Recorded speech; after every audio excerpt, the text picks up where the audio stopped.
radio nura fmi bi kononto ani nani tomi murumuru duru ame la silike ni watina ka bojela korji kunyubani waradala wole sira 76 33 43 03 abu sabna dira sira dantama ame ta ne be mbolo ma kariga don tilela ne boni seba miye o de so de bamako abenata abu sabna dira tasuma cela ni ya le ka to yow cieni kana ni ngalke tublikala asigitugo umman yusuf konati akumara de ayira ka foko munye burutna bo ka premier ministre mumbe nanka mako apollinaire adugulente mala ka foko mi janvier kalo clip bisaba anikele abu safna jara munya apollinaire ananga jamana kono abu safna jara apollinaire ale de munye burutna bo ka premier ministre munno obu kuna bi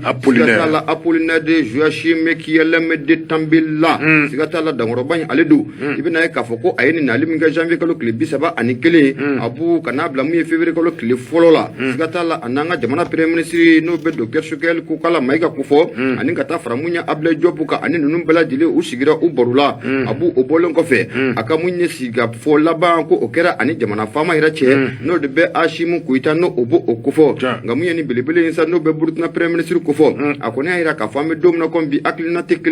ikelen pedi kuy munye mali ani burutna amseka ka federation tugumuna ambela dile meseka faranyanga tugumuna sebani ngala yin muye yusufu konati abu ayaira ka foko miye président de la transition no ko fora abe colonel Hashim Koita aba ale ko fo ibena ka foko araba dondo bena février kalo kle foloma samba fla ane samuga ane saba munya anga jamana fama aye munya burtuna be ko premier ministre apollinaire aya abisimila munya kuluba shuba in konale bani ngala ko ako munya burtuna be ko ni premier ministre anakun de dore anakun yetiri asira ani bara sira iriya kura munne bara sira kura munno obesika teme jamana fla uni nyonje no be ba maliba ani kata bla munye burukna faso munye ninche ko fele no be burukna premier ministre ko fo apollinaire abu safna dira anaku niye mamu no be ka burukna marabi no obe mbalma ke ko fo kapitane ibrahim traoré abu safna dira anano ka chikane ko lasi munye maliduma aka jamu jamana fama Hashim Koita munye premier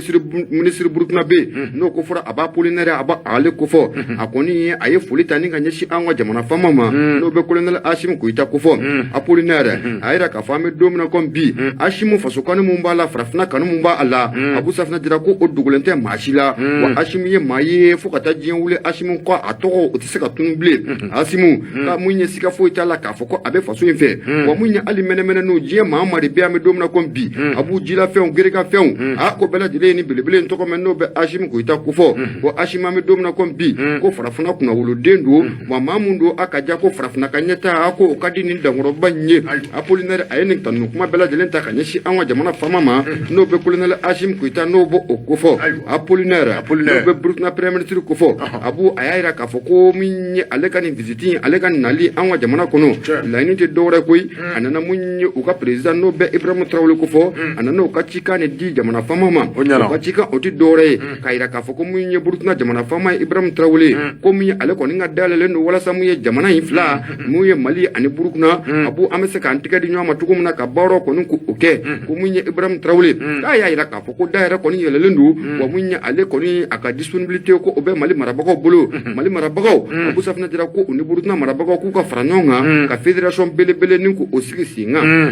sebaningala ko ako munye ni ko fole no be burutna premier ministre ko fo apollinaire akone ira aka korofo ko na la ko abeni kana wati ni bo abeni kana wati jambo mali ani burutna faso abu safna dira mamunu ya jamana marakati mo wati te mununa olu kunyebe fenwora la ku kon kunyete faso ko la koy o kunyete faso inshila gambe domna kombi abu mamunu no buga jamana flem mara no be capitaine Ibrahim Traoré ko fo ani ngata faramunya anga belebele ka colonel Hashim Koita onni mawye mamunu aklina ta ku yekelenye wani jamana flem ira jate mena kalaje burukuna ane ba maliba abu safna jira ko munya anga laini bela jele o yekelen goyi wa munya antabolo bela jele ko o yekelen apollinaire aka korfora jamana fama nyana ayira ka foko ni jamana flem no be burukuna faso ko fo ani ngata blamuye ba maliba abu afaso dem bela jele nga laini to dore foka ben ani basigi aka jakata faramuye yiru waka ko ne burukuna be ko laini wa ni malidon fana ka laini ambe domna kombi abu safna jira mu ye ni cɛ kofilen Apollinaire a ka kɔrɔfɔ kɔnɔna la a kɔni y'a yira k'a fɔ k'u bɛna wuli ka jɔ caman kɔni k'o kɛ walasa mu ye jamana fila in u bɛ se k'u tigɛ k'o di ɲɔgɔn ma cogo min na Apollinaire a yira k'a fɔ an bɛ don min na comme bi mun ye an ka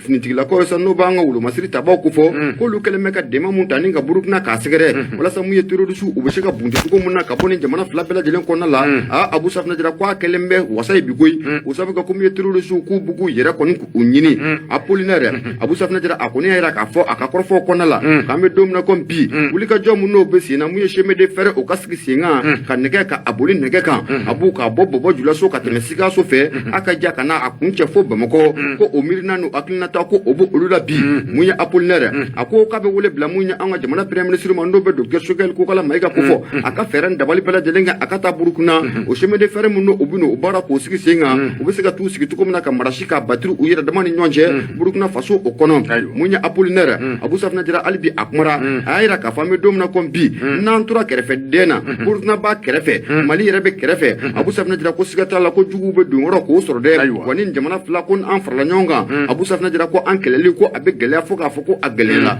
mun ye Apollinaire a ko siga t'a la ale nakun tɛ dɔwɛrɛ koyi Abu mun ye teriya kɔrɔ mun o bɛɛ Mali ani Burukina ni ɲɔgɔn cɛla la o teriya kɔrɔ ni kura bɛ se ka fiyɛ o la cogo min na ani baara ka tɛmɛ mun ye Mali ani Burukina cɛ don na nataw la Mali ani Burukina a bɛɛ lajɛlen ka kɛ jamana belebeleba kelen fédération a ko y'ale ka laɲini ye kunnafonidila kɔni a y'a yira k'a fɔ n'o bɛ Yusufu Konate ko fɔ a ko Burukina bɛɛ ka nin ɲɛmaa ye a filɛ ka nin baara min kɔni kɛ a b'u siga t'a la mun ye Mali ani Burukina an bɛ don min na comme bi ni jamana faama fila bɛɛ lajɛlen k'u ka yeta ko o ye kelen ye kunnafoni filɛ nin ye an y'a sama ka bɔ mun ye Soir de Bamako ale kɔnɔna la Yusufu Konate ye ale sɛbɛnnikɛla ye Abu Safinɛ Jara i bonya o b'a la bɛɛ kɛra k'a fɔ Yusufu Konate an bɛ ale fo Soir de Bamako kɔnɔna na n'i y'ale bila min bɛ tali kɛ l'indépendant la kɛ n'i ka dɔn k'a fɔ bi sɔgɔmada bɔli l'indépendant ko ka dɔn k'a fɔ l'indépendant nin ye maa min ka sɛbɛn ye nin ye k'a dɔn k'a fɔ Abdul Dambele ale ka sɛbɛn don Abdul Kodi a ko min ni o bɛ wele ko service militaire obligatoire n y'a dɔn k'a fɔ nin ye fɛn ye min ni k'a dɔn k'a fɔ a kɛli a bi kɛ jagoya ye k'a dɔn k'a fɔ adamadenw ma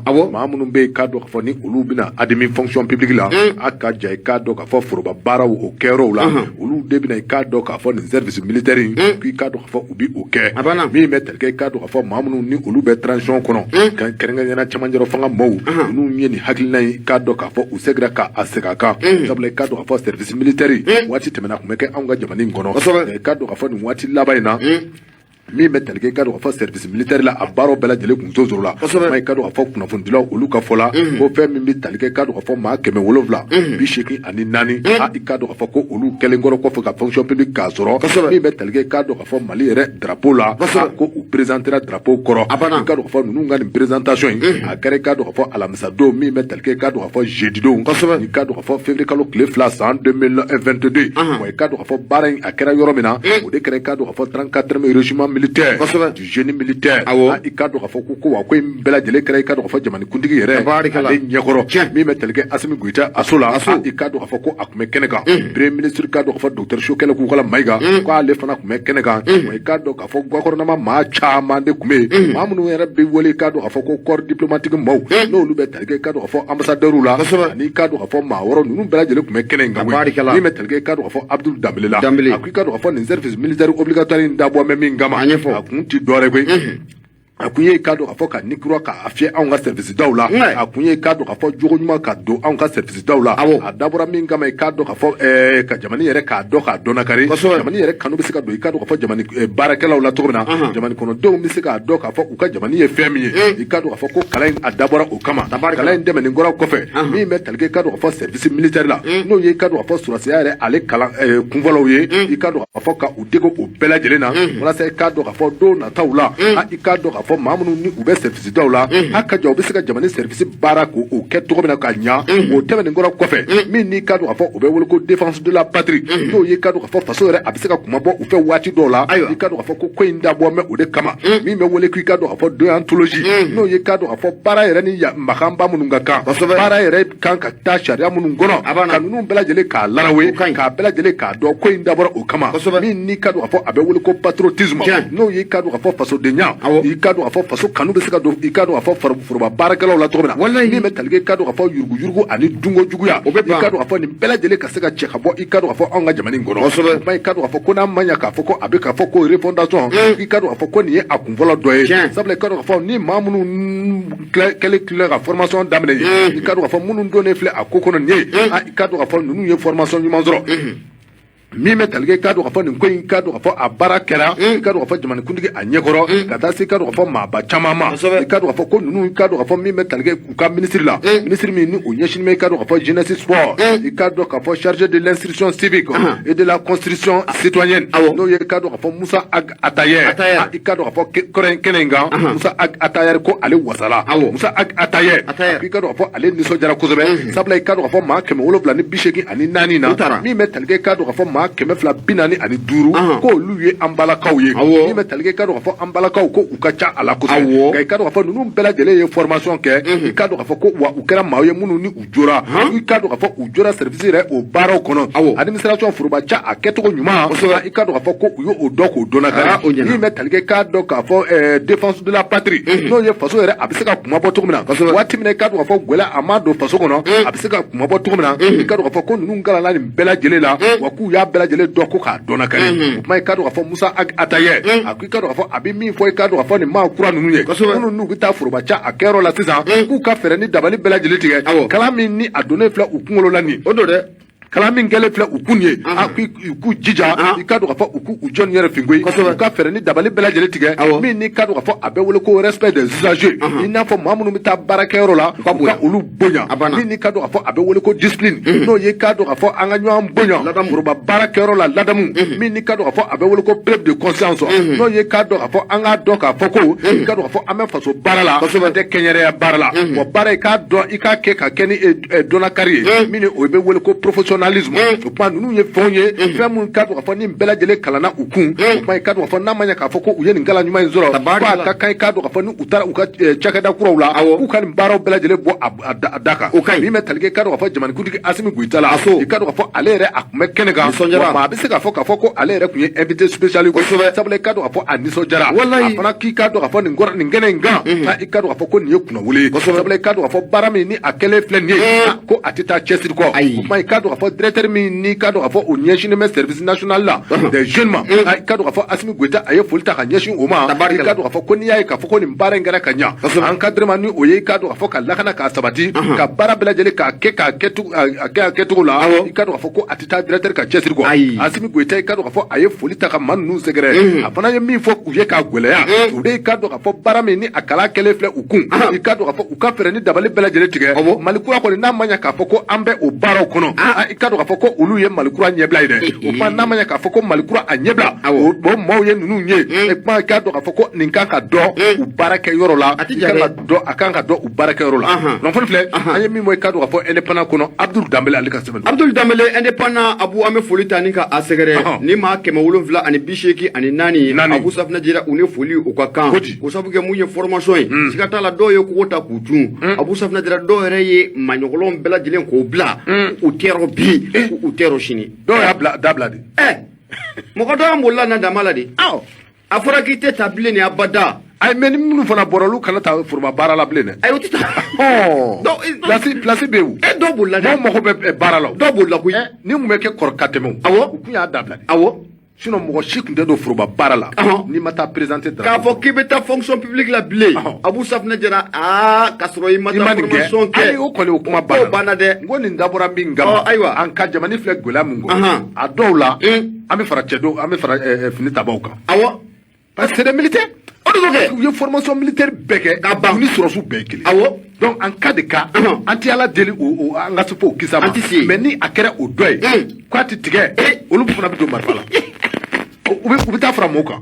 alors u k'a dabɔ de kama a banna jamana seriyelen fɛn o fɛn nin baara in bɛ kɛ a bɛ kɛ ni dɔw bolila o la dɔw ka tila ka taa dosi kolonw labɛn olu ka don foroba ca bilen dɔw b'u si la kalan sɔn dɛ dɔw tun b'a la Abu olu si yɛrɛ jɛlen don o taara dɔ b'u si la o fonction publique ka bese ta kama awɔ walasa u ka don u bolila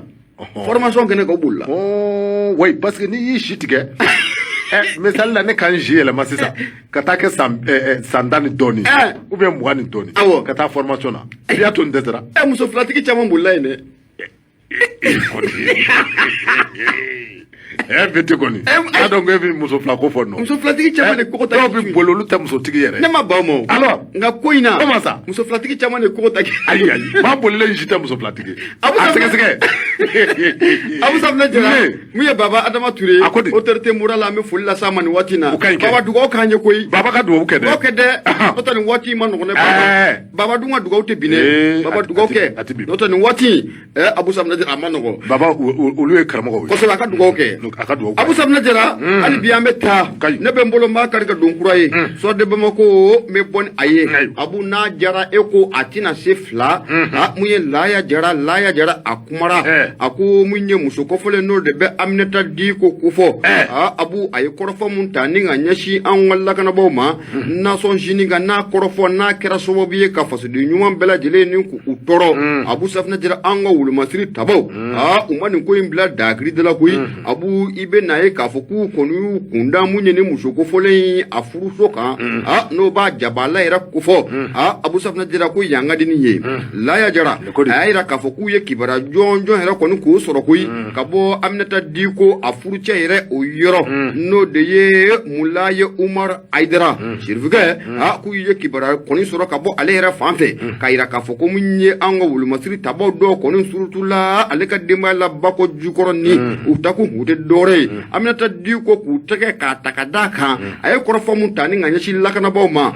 Abu Safinɛ Jara n'a kun yera ko a kun t'a bonɛ sɛbɛnnikɛla ko a ko mun ye nin ko in kɔni a confirmation ko o dira furucɛ yɛrɛ fɛ n'o de bɛ Mulaye Umar Aidara n'i y'ale jateminɛ k'a lajɛ ale ye parti politique dɔ ɲɛmaa ye an ka jamana kɔnɔ parti politique mun n'an k'a ma ko PDS Abu o ɲɛmaa de ye Mulaye Aidara ye nka Mulaye Aidara a kɔni y'a yira k'a fɔ ko min ye lakanabaaw ye taali mun kɔni kɛ ale fɛ yen u ta kun tɛ dɔwɛrɛ ka taa ale furumuso k'o ɲini koyi nka Abu Safinɛ Jara ale furumuso ko o ma sɔrɔ ye ko baasi ma foyi ko o ma bɔ ko in na sɛbɛnnikɛla ko a ko an ka sigi an kɔ dɔɔni ni hakili b'a la don a kun tɛmɛnen ni muso kɔfɔlen Aminata Diko Abu a ye kɔrɔfɔ mun ta ni ka a sɛlɛ Nations Unies kan kɔrɔfɔ mun n'a bɛ tali kɛ ka mankusi caman k'o ta ka ɲɛsin mun ye an ka lakanabaaw ma an ka wolomasiri tabaw kɔni k'u ma maa caman y'a yira k'a fɔ ko nin kɔrɔfɔ in kɔni ko ni muso kɔfɔlen Aminata Diko ko a ye janfa yɛrɛ kɔni ko k'o kɛ Abu Safinɛ Jara a ko kama fo ka n'a bila bi la Abu kuma kɔni a cayalen don mun ye Bamako yɛrɛ o kɔnɔna la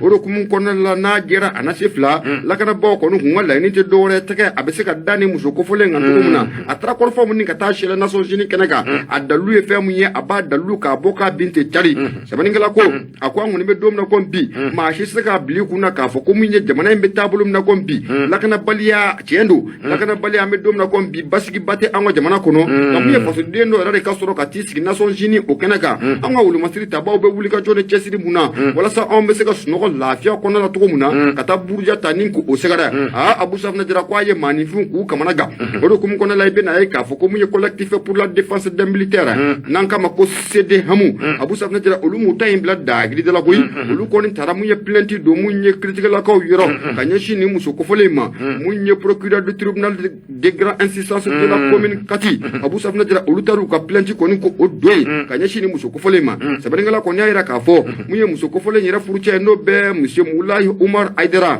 PDS n'o bɛ parti politique dɔ kofɔ an ka jamana kɔnɔ o ɲɛmaaba o tɛ wa o yɛrɛ y'a yira k'a fɔ ko a bɛ donni min kama ko ale furumuso ale fari fankelen Abu Safinɛ Jara o ye nin kɔrɔfɔ in k'a sɛlɛ k'a daminɛ a donni na fo ka n'a bila bi la ko bagabagaliw de bɛ ka ta ka ale kɔni ko ka a sɛgɛrɛ nka an bɛ don min na ko bi Abu force de l'ordre kɔni taara musolaka in fɛ yen nka o taara sɔrɔ mun ye Aminata Diko a kɛlen bɛ k'i ta kɛ sentigɛ ani ko laban ye maa t'a dɔn Aminata Diko bɛ wo de kɔnɔ an bɛ don min na ko bi kunnafoni filɛ nin ye Abu an y'a sama ka bɔ mun ye soit de Bamako ale sɛbɛnnikɛla tɔgɔ de Laya Jara Abu bonya o b'a la tabarikala Laya Jara ka dɔn k'a fɔ an b'ale fo l'indicateur du renouveau m'a ta l'indicateur du renouveau nin ye a bɔ ko 2000 2003 i ka dɔn k'a fɔ 722 ye nin ye Seydou Jara ale ka sɛbɛn ko i ka dɔn k'a fɔ maa min bɛ yen ni o cogoya ko Modibo Sumare n y'a dɔn k'a fɔ président dɔw cadre d'échange des partis politiques jɔ a la min bɛ tali kɛ i ka dɔn k'a fɔ Modibo Sumare a ko i ka dɔn k'a fɔ olu ka participation ni o ye olu sen doli ye i ka dɔn k'a fɔ commission de finalisation na i ka dɔn k'a fɔ ko n'i y'a ye olu bɛ sɔn ko u sen don a la i ka dɔn k'a fɔ ko fasoden ɲumanya baara n'o taara k'i sɛgɛrɛ ko a ka kan i k'a kɛ koyi awɔ kolo tɛ nɛrɛ ko a ti yɛlɛ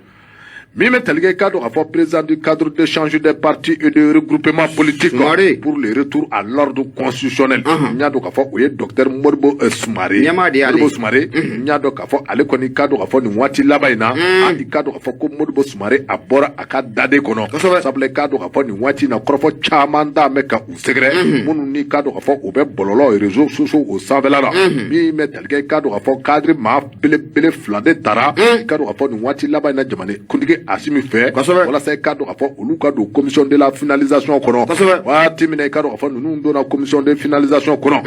cadre à fond akeme mangambaye kerenganya cadre à fond parti politique ni nyanje cadre ko kerenganya no oye Modibo Soumaré oye ulu ya yira ka fond ko ni ya ye ka fond ulu sona cadre à fond ni proposition ema cadre à fond ko dore tere parce que de nyumanya bara ko o de duko sabla cadre à fond faso bara na yira ka fond ko atese ka kay ko cadre à fond ko imanka iba amade ka ki bien aywa angata bamanan bode fokoy ko kolote neno ko ati yelema sabula ikado ka fo Modibo Soumaré ako ikado ka fo ayen ngorofo nunu sarada aka page Facebook o safe Modibo Soumaré ikado ka fo ame wati mine ko me bi ni yaye ka fo ko ulu so me ka doni ngoy ngono dore tere abela jele di ikado ka fo jamani aka hera o be ko ko kono no otara ko ulu segere ikado ka fo ko wa ulu bu seno o barala kwa o kewe mi me talge ikado ka fo wati temenu na Mamu numbe ikado ka fo ni oye cadre moye wati temenu na nunu ngwani kunye ikado ka fo ku sebe cheda ni me talge ikado ka fo constitution ko mi yere bara abesino bara mi se ka bolo ka to na nunu nguya awuli ka jo kekwe e ko o Modibo Soumaré kele mi yere floye ikado ka fo o Modibo Soumaré ikado ka fo wuli ka jo yere keba bele kunye ale sabla ikado ka fo cadre d'échange ale nyamaro ikado ka fo ngame wati mena ko mi bi e ko Modibo Soumaré e ko ulu hakilina tafe ka yelema sabla ikado ka fo cadre mamunu ndara ka do koino nyane kado ka fo parti mi be ni o be wole ko PS yelengura nyado ka fo onyema ye Amadou Koita ye Amadou Koita nyado ka fo oye onyema ye we kado ka fo chenyere aye Mali ministère do ke we ni me talke kado ka fo secrétaire général adjoint do fona be parti do twala no twa ko kado ka fo convergence pour le développement du Mali Damso Mala no ye koyeme Amadou Aya Amadou Aya dedu Amadou Aya awo ale usoni amion gindu ko amaye voilà Amadou Aya kado ka fo useni amion gindo kado ka fo ale ka secrétaire général politique de do ma kado ka fo ni chef la de tarawati labaina jamane kudigi kado ka fo dana ko tara ka da uka wala tay kado ka fo projet de loi ngene kado ka fo constitution no obe talge kado ka fo shera kise gafe bala ale bi se ka laban to mena kletan ani duru kono ma kado ka fo mamunu ni olu tale fleni akoni ira la ka fo ko ni ye cadre era ta halaje ko nunu ye cadre disiba flade ma na manya ka fo ko o disiba fla sama na ka bo cadre la e ko ame wati mena ko mi bi a cadre ko atafe ka chika da kolonji sabule kado ka fo ame wati mena ko mi bi Modibo Soumaré ko ni ya yira ka fo na manya ka fo ko faso dana ta ka da uluka bara minge ko lu nyeta la ka fo ko gwela mimbe ulagwe ga kado ka fo ame wati mena ko bi e ko ame wo me kodem no ye kado ka fo onyema ye useni amion gindo e ko ale labat na ke go kele na blaye sabule kado ka fo ame wati mena ko mi bi kado ka fo ale ko ni abafe ka bo inola abafe ka iyere se mo cadre ko la sabule kado ka fo ale ko jamani kado ka fo na manya ka fo ko ikoko itato ya jamfa ya jamfa ya tunaye nguyu tunaye di angata aywa mime talge amion gindola ale ko ni ya yira ka fo ko ma flamunu ni ulu tale flen ni ikado ka fo ko amasara ulu labbe ikado ka fo ulu ka cadre mawdo wa cadre ma nyana mawdo fana ko ikado ka fo na manya ka fo ko jamane mako mena jo ula ku da ikado ka fo bunyani karama ku nga da ulu ka ikado ka fo ni abeni ngetu ko na ko cadre ko ere alet ni sembo abela jelela ikado ka fo ona tawota akana talge ikado ka fo amion gindola ale ko ni ikado ka fo ako ale bokute mawbe ka critique munu daka ale segere ikado ka fo ko ale tate ikado ka fo amion gindo ko ale ta ikado ka fo faso ko abla ikado ka fo constitution mi ni abara flesiro nous b'a fait ka ayelema ay kado fo ale kuma dama ma son amagoy way kado fo ale beta o tira kele fegoy ale ti yelema kami ye kado fo Modibo Soumaré ye i kado fo contrairement Modibo Soumaré bi mi vo ay kado fo ko uni plot ku te fangele ble cadre ko bana pew te fangele ay cadre ko de bana pew cadre bana de pew cadre ko bana pew ala anu garaboy min bɛ tali kɛ k'a dɔn k'a fɔ avion guido la ale ko i k'a dɔn k'a fɔ ko jamana baara man ka kɛ pour se servir ye ko mais ko i kan ka baara de kɛ walasa ka jamana ka jamana servir n'o ye ka jamana k'a nafa i k'a dɔn k'a fɔ ka baara k'a kun bɔ min mana kun bɔ waati min na ni o ka di waati min na i k'a dɔn k'a fɔ i b'i cɛ ka t'o côté la olu ti o maa ye o kuma n'a ma ɲɛ k'a fɔ olu ko constitution in baara ka jɔ o kuma i k'a dɔn k'a fɔ olu bɛ to o kuma kelen kan koyi wa olu ti bɔ u kuma da kan nka min bɛ tali kɛ k'a dɔn k'a fɔ sumarow la olu kɔni k'a dɔn k'a fɔ u ni jɛn n'o bɛ tali kɛ pulo la i k'a dɔn k'a fɔ u tɛ ɲɔgɔn ba bɛɛ bilen e ko pulo yɛrɛ a t'a fɛ ka da tan ka bɔ ko in nɔ i k'a dɔn k'a fɔ ale ɲɛ b'a la k'a fɔ k'i k'a dɔn k'a fɔ kadiri ko a tɔ kɛ mɛ intérêt ɲini de koyi ko kɔnɔ tɛ i k'a dɔn k'a fɔ jamana ko tɛ o kuma i k'a dɔn k'a fɔ kadiri ko i k'a dɔn k'a fɔ pulo ale kɔni a kelen bɛ a danna nin waati in na sabula i k'a dɔn k'a fɔ belebele fila min dalen filɛ ka don i k'a dɔn k'a fɔ tɔn in kɔnɔ n'o bɛ tali kɛ commission de la finalisation na a k'a dɔn k'a fɔ an bɛ waati min na komi bi e ko hali minnu yɛrɛ talen bɛ n'olu ye kadiri maaw ye hali bi ko bi olu ma kuma koyi ayi u ma kuma k'olu bɛ u ka fɔ la olu kɔni bɛ t'u ka baara kɛ awɔ e bɛ taa o awɔ Amadu Goyita ni aya Amadu Goyita kɔni y'a ta yira k'a fɔ Amadu Goyita ta ye ma bali maa la koyi Amadu Goyita kɔni depuis o tɔgɔ don ale tun b'a nɔfɛ ka tɛmɛ depuis o tɔgɔ fɔ n ko wa n ko Amadu Goyita bɛ bɔ ko ni faso ko dɔ dɔrɔn k'ale bɛ taa n'a dɔn a fɔ a kun sigi bɛ ka place ko dɔ de kɔnɔ jamana in ka di awɔ n'i y'i sigi ka ko dɔ kɔnɔ n'u sera k'i tɔgɔ ta dɔrɔn jamana in ka di Ala ka ɲɛ ka amina rabi siga t'a la bele kunnafoni filɛ an ye min wele l'indicateur du renouveau kɔnɔ Seydou Jara Darake ale ka sɛbɛn Abu Fatumata Gindo dɔgɔnɔmuso a sɔgɔlen banna nin waati na Faransi an bɛ foli ta ni ka a sɛgɛrɛ ne bɛ n bolo n b'a kari ka don télé la Abu indépendant ne bɛ bɔ ni ale ye a bɛɛ n'a ta wulu ale t'a ka mangoya dɔn ko fɔ a ka misiri kɔni ko o cɛtigɛ mun ye Musa Sayon Kamara a kumara a ko i bɛ na ye k'a fɔ ko mun ye jɛgɛrɛjɛkulu mun bɛ yen n'i bɔra k'i da don o tɔgɔ la sisan n'an k'a ma ko cadre de parti regroupement politique pour le retour à l'ordre constitutionnel Abu Safina Jara mun ye waati tɛmɛnenw na n'o bɛ janvier kalo tile 26 fɔ nin jɛgɛrɛjɛkulu ye Abu Safina Jara u ye sɛbɛnfura dɔ bila ka taa mun ye gouverneur du district de Bamako ma sɛbɛnfura mun kɔnɔna la u y'a jira k'a fɔ k'u bɛ fɛ ka meeting belebele dɔ ni k'o bolo da sibiri don n'o ye sini ye février kalo tile 4 sɛbɛnnikɛla ko nka i bɛ na ye k'a fɔ ko mun ye gouverneur de Bamako ye Abu ale kɔni y'a yir'u la k'a fɔ k'u filɛ ka nin laɲini mun kɛ nin ye bi Abu k'a tɛna jɛn n'a ye bi k'a tɛna jɛn n'a ye sini n'a ye maa o maa sɔrɔ mun ye munumunu na burusiba kɔnɔ ye Abu f'i ka sa i t'a se fila ayiwa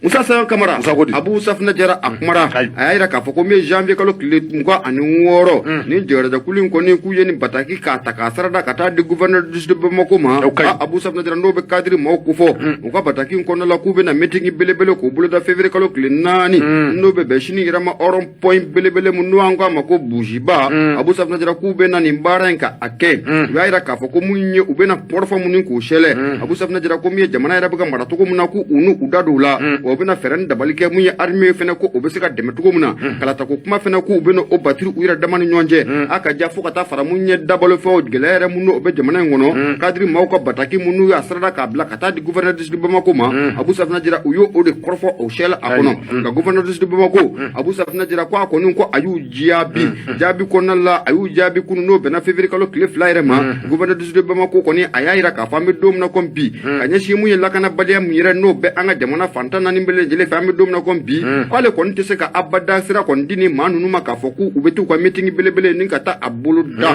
sɛbɛnnikɛla ko a ko n'a ma ɲɛ k'a fɔ ko mun ye gouverneur kɔni ye ale ye jaabi mun k'o d'u ma olu ye fɛɛrɛ ni dabali kɛ mun ye kadiri maa disiba dɔ kɔni k'o lasɔrɔ kadiri disiba in kɔni hali n'u y'a sɔrɔ u ma a tɔgɔ fɔ mun ye sɛbɛnnikɛla y'a jira k'a fɔ waati mun na u n'o kadiri disiba u ye ɲɔgɔn sɔrɔ ko o y'a jira k'a fɔ an bɛ don min na comme bi ko gouverneur filɛ ka décision mun ta nin ye k'u y'a faamu wa Abu Safina Jara k'u bɛ na u hakili k'o to a la kosɛbɛ nka mun ye kadiri disiba in a ko n'a yɛrɛ k'a fɔ k'an bɛ don min na comme bi ko an ka jamana marabagaw b'u disi gosi k'a fɔ ko min ye souveraineté ko an y'o sɔrɔ bon ɲɛ b'a la dɛ souveraineté retrouvée o kumana souveraineté retrouvée lakana dɔrɔn de don wa lakana dɔrɔn o dɔrɔn de don wa cɛ an ka parti politique ka sabali sa u ka sabali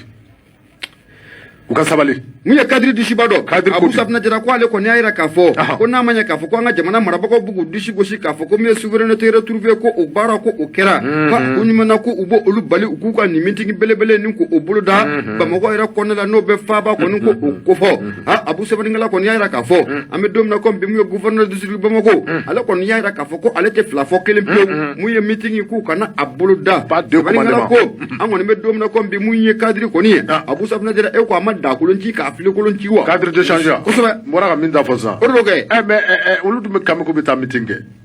u tɛ faraw kana tu u tɔ la maloya ye maa ti taa o ni ne ye gouverneur ye ni ninnu to yen ka taa u tɛ tɛmɛ maa mugan kan ayi i tɛ sira da d'u ma quoi u ti caya fana o ayi a ma ca ninnu a cadre ko bannen nin ye ne terikɛ ye mɔgɔw wele ko nin ye cadre changer ko filanan de ye hakili b'a la fɔlɔ a tun bɛ fɔ tɔgɔ dɔ la o ni nin tɛ kelen o retour à l'ordre constitutionnel kun t'o la an y'a yɛlɛma bon n bɛna mun f'i ye a ɲɛmaya bɛ falen nin ɲɛma bɛ falen awɔ Modibo Soumaré t'a ɲɛma fɔlɔ ye dɛ o tun tɛ fɔlɔ ye ni Modibo n'a a yɛlɛmanen nin kɔsa in na ka retour à l'ordre constitutionnel kɔ Modibo Soumaré kɛra ɲɛma mais ni yɛrɛ tɛ tɛmɛ hali 3 mois kan ayi a sigilen ni sisan ja tɛ tɛmɛ n bɛna mun f'i ye a bɛ ɲɛ o a bɛ ɲɛ a bɔ an kɔni bɛ don min na comme bi Amadu Goyita kɔni fiyewu nin y'ale taale ye a bɔ an kɔni bɛ don min na comme bi mun ye kadiri kɔni ye a dakolon cilen don k'a filenkolon ci tabarikala sabu kɛ mun ye u ka bolofara min yɛrɛ bɛ i n'a fɔ i bɔra k'i da dɔ la n'an k'a ma ko jigiya kura ale Useni Amion Gino ale y'o ka jɛrɛjɛkulu ye Useni Amion Gino kɔni y'a yira k'a fɔ an bɛ don min na comme bi e ko min ye janfa ko a ma ye ko in na wa kadiri ka ɲɔgɔn ye bɛ yen ale Useni Amion Gino a ka jɛrɛjɛkulu k'u tɛna yala bi u tɛna ye a la sini u na fiɲɛ tafa fɔlɔ k'o jateminɛ k'o lajɛ Abu Safina Jara ko sabu u y'a ye k'a fɔ ko in kɔni ko a ko jɛlenba tɛ Sɛbɛnnikɛla ko a ko mun ye kadiri kɔni ka ɲɛsin mun ye gouverneur ka nin décision ma u kɔni y'a yira k'a fɔ k'u bɛ na ɲɔgɔn ye belebele dɔ kɔni k'o k'u yɛrɛ dama ni ɲɔgɔn cɛ ɲɔgɔn ye ko o bɛna kɛ araba nata ye a b'o ɲɔgɔn ye kɔnɔna la ko ni bɛn kɛra fɛn min kan k'o bɛ kɛ kunnafoni ye k'a lase jamana kɔnɔdenw ma kunnafoni kɔni filɛ nin ye Abu an y'a sama ka bɔ indépendant ale kɔnɔna la sɛbɛnnikɛ b'a tɔgɔ de Musa Sayon Kamara Abu Safina Jara i bonya o b'a la bɛɛ ka dɔn k'a fɔ Musa Sayon Kamara an b'ale fo n'i y'ale bila télé la min bɛ tali kɛ le pays la k'a dɔn k'a fɔ nin tɔɲɔgɔnkɛ ni o ye Sumala Jara ye ale ka sɛbɛn don Sumala Jara k'a dɔn k'a fɔ a ko min ni i k'a dɔn k'a fɔ o bɛ wele ko forte mobilisation e ko don nataw la maliden bɛɛ lajɛlen tɛna bɔ de min bɛ tali kɛ k'a dɔn k'a fɔ ONU na ale ka dégager ka bɔ anw ka jamana in kɔnɔ min bɛ tali kɛ k'a dɔn Nations Unies kɔni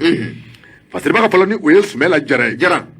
i k'a dɔn k'a fɔ Sumala Jara ko don nataw la i k'a dɔn k'a fɔ min bɛ tali kɛ Mali a dugukolo bɛɛ lajɛlen na Mali jamana bɛɛ lajɛlen kɔnɔ i k'a dɔn k'a fɔ dugu tɛmɛ tɛ kɛ dugu la min ni a ka jɔ bɛɛ lajɛlen de bɛna bɔ don dɔ la i k'a dɔn k'a fɔ k'i kɔ a da MINUSMA kɔ a la ka sabu kɛ i k'a dɔn k'a fɔ a yirala k'a fɔ n'i ye MINUSMA in da k'a lajɛ i k'a dɔn k'a fɔ MINUSMA ani Kidalikaw kɛrɛnkɛrɛnnen i k'a dɔn k'a fɔ min ni a bɛ wele ko SEMA maw e ko MINUSMA ani SEMA maw e ko ninnu hakilina tɛ ɲɔgɔn fɛ sabula i k'a dɔn k'a fɔ ninnu bɛ ka sanga ani waati gɛlɛya ta ka anw ka armée k'a sɛgɛrɛ o ma i k'a dɔn k'a fɔ an bɛ waati min na komi bi i k'a dɔn k'a fɔ maliden bɛɛ lajɛlen kɛrɛnkɛrɛnnen i k'a dɔn k'a fɔ jɛrɛjɛkulu minnu bɛ société civile jɔ a la ninnu bɛɛ lajɛlen nisɔnsɛbɛ goyalen bɛ sabula ka kɛ n'i k'a dɔn k'a fɔ MINUSMA a ka taabolo ye min bɛ tali kɛ anw ka jamana in na nin ye a san dan ye min n'i k'a dɔn k'a fɔ a bɛ wele ko basigibaliya i k'a dɔn k'a fɔ o ɲɔ o sɛbɛn ɲaamɛ anw ka jamana in kɔnɔ san min na i k'a dɔn k'a fɔ bamajiw kɔni karila an kan min bɛ tali kɛ i k'a dɔn k'a fɔ jamanikuntigi minnu dɛmɛna ka tɛmɛ olu ye fɛɛrɛ ni dabali bɛɛ lajɛlen tigɛ i k'a dɔn k'a fɔ dɛmɛ ani dɛmɛ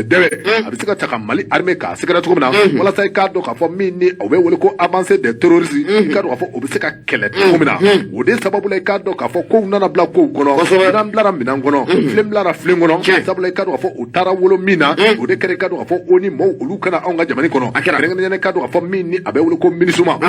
i k'a dɔn k'a fɔ kabini u nana anw ka jamana in kɔnɔ i k'a dɔn k'a fɔ a yira k'a fɔ ko anw mago bɛ min na MINUSMA ko la i k'a dɔn k'a fɔ wasa a ma sɔrɔ ko ye sabula i k'a dɔn k'a fɔ nin waati laban in na a kɔni yirala k'a fɔ min ni a bɛ wele ko campagne de diabolisation n'o ye ka fɛɛrɛ ni dabali bɛɛ lajɛlen tigɛ Mali armée i k'a dɔn k'a fɔ anw bɛ se ka jɔ a can sɔrɔ cogo min na i k'a dɔn k'a fɔ burujali k'o ta ka Mali armée k'a sɛgɛrɛ koyi e ko saga ani waati ONU olu ti Nations Unies i k'a dɔn k'a fɔ u bi fɛɛrɛ ni dabali bɛɛ lajɛlen tigɛ min n'i k'a dɔn k'a fɔ a bɛ wele ko rapport u bi rapportw de sɛbɛn rapport minnu kɔnɔna na i k'a dɔn k'a fɔ u kɛn bɛ ka armée k'a sɛbɛn buruja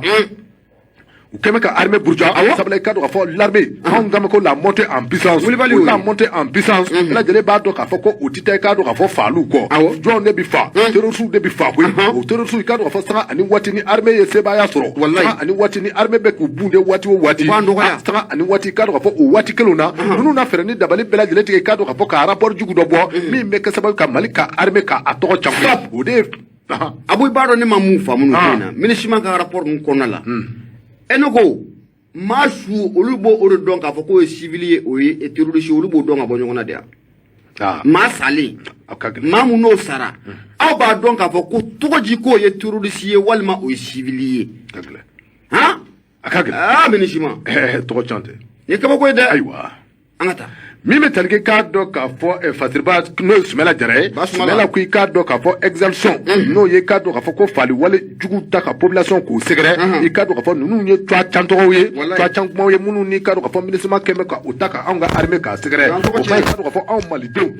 e fo wo fe kaddo ka fo on ti jeni o ye fieu malide shiti son o korofo ima malide ka problème ti dorere mime talge ame wati mena ko bi ma wo ma be ni ye twa chanta ka anga armée segre e kaddo ka fo ko malido ku prélèvement sacrifice la ça veut cadre ka fo bibina i cadre ka fo malido nyeta fo la armée de bisika jugoroma tindi sur tomna jere buna kunka mai cadre ka fo ni twa chanta ka armée ka segre e ko atibe onga armée malido mako mai cadre ka fo ame watimna ko be bi ajira la ka fo ko ni ministre mani onu bela de l'état la je abina fo nunu me onga dugu koloka bi me talge cadre ka fo puissance étrangère nya do ka fo o ye jamani se walonye kenga nyene cadre ka fo nazara bleka aferi a i cadre ka fo ko ministre mani de be odorona on be malikona mai cadre ka fo ajira la ka fo wati labayna minisuma ya taka laje minisuma ikado ka fo ani bamanji ko ikado ka fo nunu ngoni ikado ka fo sanga ani wati nunu me ka teria do ikado ka fo onga ma ikado ka fo do na tawla mi me talge ikado ka fo malidon be ka mobilisation belebele ke mobilisation mi ngona na ikado ka fo fere ni dabali bela jele bina tige mi me talge ikado ka fo malido bela jele ka bo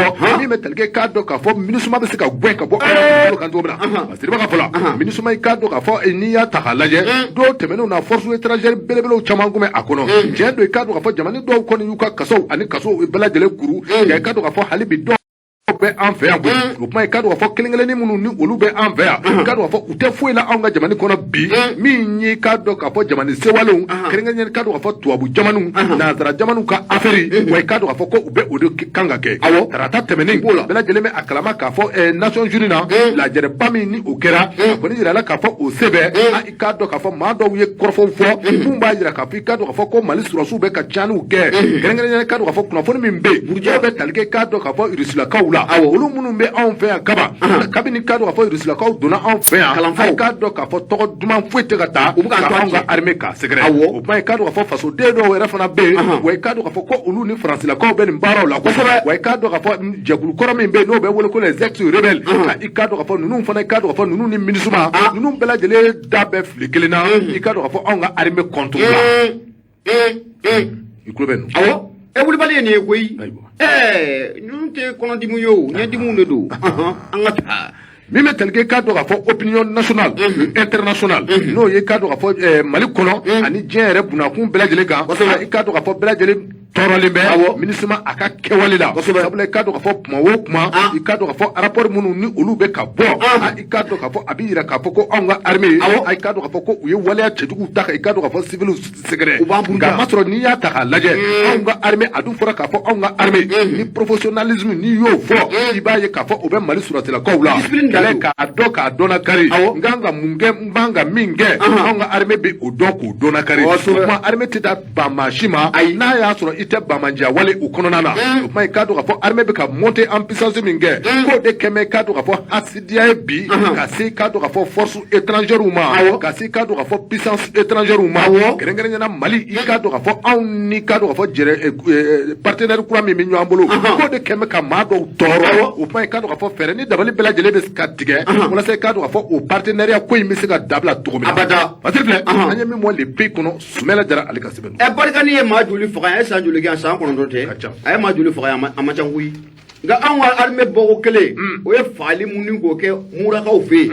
abu sabna jara barkani sa kono to ke ama sugo ma fa sa kono to awo abu ameta les fancy ne ben bolo do me bone aye munye batoma shugo muso ka batoma akumara ako mineli kata kasubumba okono no ko forame domina kombi abe general ya sangare abu safna jara aba ale kufo ni duya titemna kalaje ni mamuno be ko fulata no be general ya sangare kufo abu mado mamuni anga jamana fama ashim ko itaka surun kosobe wa mado mamuni maliki jawfane ku ka surun kosobe sebeningala ko okumu kono la kamise gan sigina ka foko ne nyangli baliya ko ni ya bane angwa jamana kono wa iningali tomi ayasigi munye batoma shugo abu safna jara ayira ka fo no yasro ali biko ngunu ko be sina ko sofi ko do dalen tala do dalen do ala ka foko ni ko fule no be inspecteur général de police à la retraite ya sangare do dalen tala ka foko abe ka subona goyi wa do refane dalen do ala ka foko abe ka subona ngamunye muso ka batoma shugo ka bo les fensu ko nala ale ko nyayira ka fo ame dom na kombi abu safna jara akoko ni jelendo ina fo nono kene ko sofi ko muye tenendo janvier kalo clip bisaba samba fla ane samgwa ane saba eko ni ndangoro bainza no be général ya sangare ko fo abu eko amasora fona dumu ye kasubun konna lawa bamako kwa abu sigata la ko aye sura fona ko oduye o masoro do refe ko munye le tribunal de grand assistant de la commune kata abu safna jara o de mana de dépôt takada aka o masoro do refe be na ka foko dugulu ko do de be ko o nyamile no ko sobe ase 2000 o kono ayira ka foko ni cheko fole no be général ya sangare ko fo kwa to ko be dugulu ko la fo ka foko atoko bala me dom na kompi sebaningala ko o kuma na saka mina sigina ka foko munye asim kuita ani maliki jaw ku bena songa ni chen ko ninka ablawa abu ni ngali to min ko asigidino aywa sebaningala ko ako munye kibawra ko nin ko osorola o sabiga munye général de la police inspecteur général ya sangare bena e ka foko mamuno lu keleme kata dama kashi sebando atola ni watina abu sabna jira ko be directeur général de la douane okoro no be amadou tugula ko fo ale directeur général de la douane koroy amadou tugula abu sabna jira akelente koy ibena e ka foko directeur de la société Securicom ale fene ba ala ani ngata fara munye anga opérateur économique bele do kanja mana kono abu safna jira ko nunum bela delene farle nyonga kata plainte do général ya sangare akama communiquati yi au tribunal la sebeningala ko ako wati munna utara ku beta général ya sangare ra kamine abu ibena ka foka me fuka murti ko ni ka farika abulu da koy e ko mamunu kuntara ku ba mine kata naye akunte fuka baga ta abu safna jira kanyashi oluma wa sebeningala ko ni ra ka fo unata be sigata la munye dangro ben ko ni ku utara naye bamako kwa kasubumba okono munye batoma sisugo abu safna jira aya ka fo ango ni be dom na kom bi muye ya sangare abu sabna jira jilaki munno o talemme ka ya sangare ko nin ka asegere abu sabna jira kwa jilaki dagushi aka bonko sobe ko sobe ge munye kati ananu ngandugu abu sabna jira ko dugu kolo ni ya sangare na ya ye abu sabna jira ko jinal ka be metrida abada sabani gela ko surasini surasiten jina abu surasi sati militaire bubulo sa sebaningela ko ako munye katina nongandugu abu sabna jira ko munye ya sangare general ya sangare kaye degunta kanyeshi munye mamunu madugu ko sirafe abu kwate konte ka ban abu ko wiye wati do la ko jera jakulu do era ko kumuna faranyonga association des victimes de ya sangare ko ka mamunu ku sangare abu sabna jira ko lu ya ira ka fu bana faranyonga ka jera jakulu bay sebaningela ko ako munye ya sangare abu sabna jira ni jemna kala jamo général ira mun flani na be medna kurwa ani liseba amnata jalo ko oma janyogona abu miye jamana ira ka bâtiment administratif do bo ora ko fulena ako wati muna ko miye badawu alebe fagala ko badawu ko ni deme don ka nyashi ni cheko fulema no be général ya sangare ko fo abu sikatala ora ko fule no be faso ko ora ko fo ani medna kurwa ani liseba amnata abu sabna dira ku manja nyona e ko ku umo ora ko borotowa yo o ko ni ko bla sukublona abu sabna dira ko sikata la ko o firila sebeningala ko akwa ngoni be domna kombi na manya ka foko miye general le ya sangare abu sabna dira ko wole ko ni blalale ma wale shiro kera kasubomba okonae kame sekan sigina ka foko ni ye nyangli bali ko ni ya bane anga jamana kono wa ko sabga miye general ya sangare ma do mamune ashimunga sun ko sobe ma do mamune maliki jow ko sun ko sobe ashimundu kalekan maliki jow kalekan mama de be aka jakiye jamana na fulo ninka abuja abu safna jira ko lutu do machine critique la ka ko je sebaningala ko ako muye ye ya sangade mu minele filɛ nin ta bɛɛ lajɛlen k'i sigi n'a ye k'a fɔ ko mun ye duntulu no o banna siga t'a la ko gɛrɛ bɛ kɛ munutulu la dɛ o sabu kɛ mun ye ya mun talen filɛ nin ye Abu ko bɛɛ lajɛlen k'i sigi n'a ye n'i ye jamana in furuba nafolo k'a mangement i k'i sigi n'a ye k'i bɛ ta dɛ i bɛ ta dɛ kunnafoni filɛ nin Abu Safinɛ Jara an y'a sama ka bɔ mun ye le Sfensi ale kɔnɔna la u ka bi don bɔli don i bonya o b'a la Batoma Sogo ale fatirikɛ b'a ye i bonya o b'a la Abu an bɛ taa sugu kɔnɔ ka na n'an bɔra sugu kɔnɔ ka na mun ye kunnafoni tɔ an bɛna o bɛn nɛgɛma k'o sarara k'o ɲɛsin limanɔw ma Gawusu an ka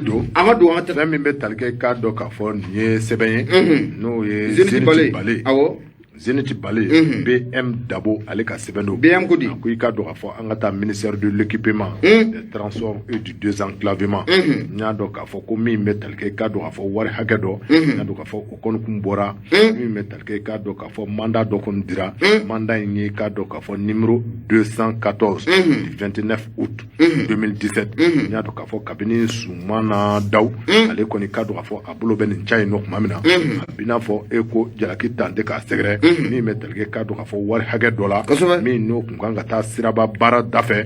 a b'i n'a fɔ a wari kɔni k'a dɔn k'a fɔ ɲama tunu n'a kɛ ni o bɛ a ko kɔnɔ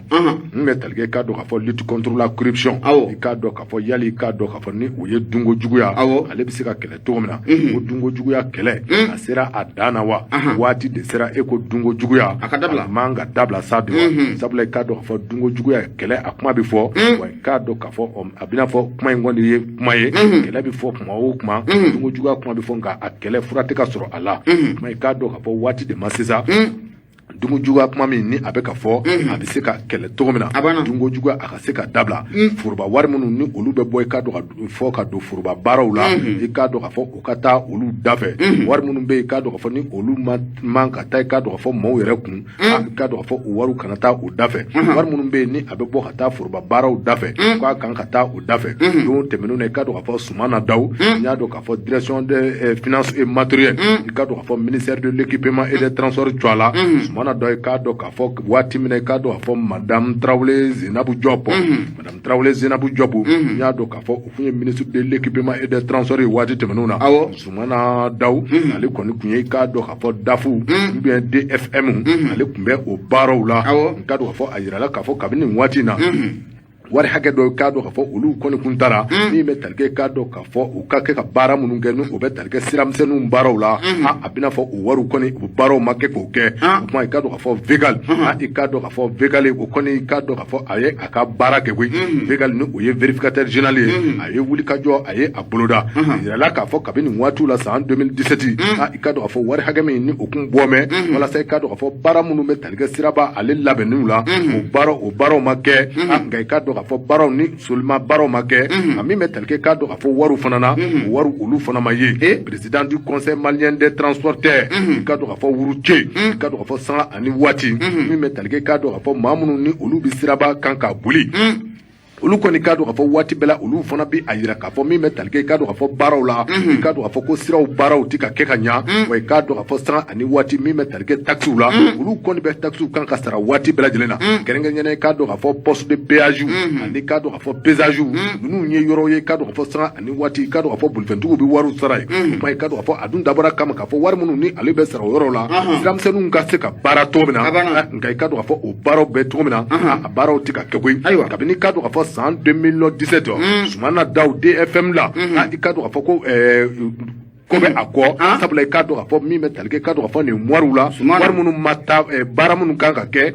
baara ninnu ma sabati wari minnu fana donna i k'a dɔn k'a fɔ wariw ma taa a da fɛ Basiri filɛ an ye min bɔ Zenith Bale kɔnɔ MBD ale ka taa sɛbɛnni Abu Safinɛ Jara Zenith Bale ne ale bila n b'a sama ka gɛrɛ n na teliya la sɛbɛnnikɛbaa tɔgɔ de Bouakar Modibo Dabo a kumara a y'a jira k'a fɔ ko an ka na politiki bonnakun kɛnɛ kan Abu n'a nana ye i bɛ na ye k'a fɔ ko mun ye farafarali kɔni ko o dugu jɛra politikimɔgɔw ni ɲɔgɔn cɛ la o la sɛbɛnnikɛla ko a ko n'a dun ma ɲɛ k'a fɔ ko an ye kalata tɔgɔ ko o tɛ tɛmɛ panko kelen ye ani ɲɛ waawa kan an bɛ don min na komi bi maa minnu n'u bɛ ka jamana kɔni mara Abu Safinɛ Jara ko siga t'a la k'o taabolo kɔni ko a ka ɲi u bolo kosɛbɛ koyi ke ko baara mun o kɛra san 2002 Abu Safina Jara ko an ti ka an kunda o sira kelen kan wa san 2002 kosɛbɛ Boubacar Modibo Dabo Abu a y'a yira k'a fɔ an bɛ don min na comme bi a dogolen tɛ maa si la k'a fɔ ko mun ye kalata kɔni o man ka kɛ koba ye an ka jamana kɔnɔ o sabu kɛ mun ye kala ni y'a ye k'a fɔ ko a bɛ taa Abu Safina Jara o b'a yira k'a fɔ ko mun ye lakana ko a sabatilen don jamana fantan naani bɛɛ lajɛlen fɛ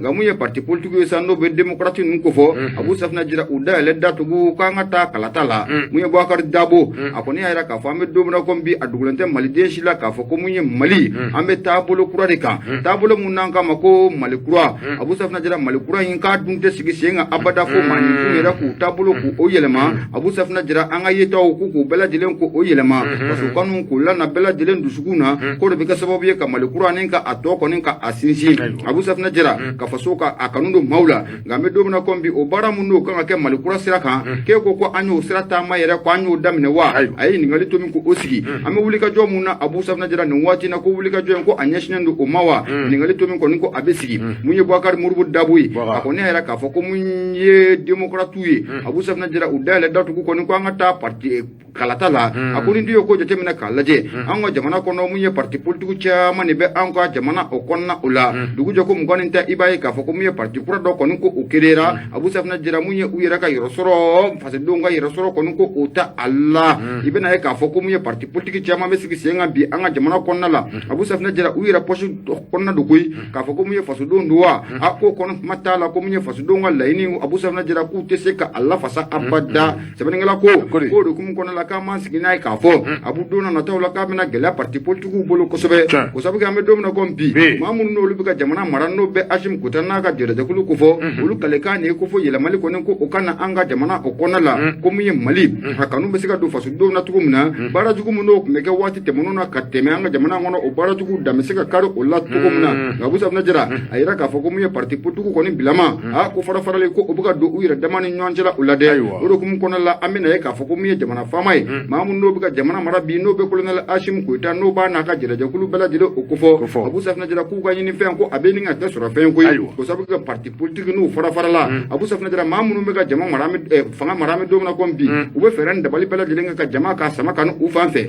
o sabu kɛ u yɛrɛ dangalelen don k'a fɔ ko mun ye parti politique tɛ an ka jamana in kɔnɔ Abu Safina Jara k'i bɛ se ka jamana in ta ka kalifa maa mun na n'i ye jamana in ta ka kalifa mun ye parti politique la an ka jamana kɔnɔ ko don na nataw la k'a bɛna kɛ baara ye malidenw bɛ ka laɲini mun kɛ n'o bɛ Mali kura o ko fɔ Abu Safina Jara ko mun ye ɲini fɔ ka a tɛ ka sɔrɔ fɛn cogo si la o sabu kɛ mun ye parti politique ka dɔgɔ an ka jamana in kɔnɔ mun bɛ se k'i ɲɛ jɔ mun ye nanzarabilen ɲɛ la Abu Safina Jara ka cɛnjalan k'o fɔ a ye i ka fasodenw ka laɲini ye fɛn mun ye ni k'o fɔ a ye Abu Safina Jara ko mun ye maa minnu bɛ ka jamana mara an bɛ don min na comme bi u dangalen don o kan koyi o de kun kɔnɔna la mun ye Boubacar Modibo Dabo a yira k'a fɔ an bɛ don min na comme bi maa minnu n'o bɛ ka fanga mara e k'u bɛ ka sira mun ta u jo tɛ wa o sabu kɛ mun ye jamana Abu Safina Jara ko foyi kɔni ko o tɛ jamana bɔ jamana bɛ bolo min kan bi u dangalen don k'a fɔ ko n'a kalifala parti politique ma siga t'a la ko don na nataw la k'a bɛna kɛ gɛlɛyaba ye jamana yɛrɛ o kɔnɔ o de kun kɔnɔna la i bɛna ye k'a fɔ ko mun ye parti politique Abu Safina Jara ko gɔngɔrɔ kɔni ko a fililu u cɛla dɛ wa maa bɛ don min na comme bi Abu u fara faralen don nafani bila nin an y'a sama ka bɔ zuniti bale ale kɔnɔna la Boubacar Modibo Dabo ale sɛbɛnnikɛla i bonya o b'a la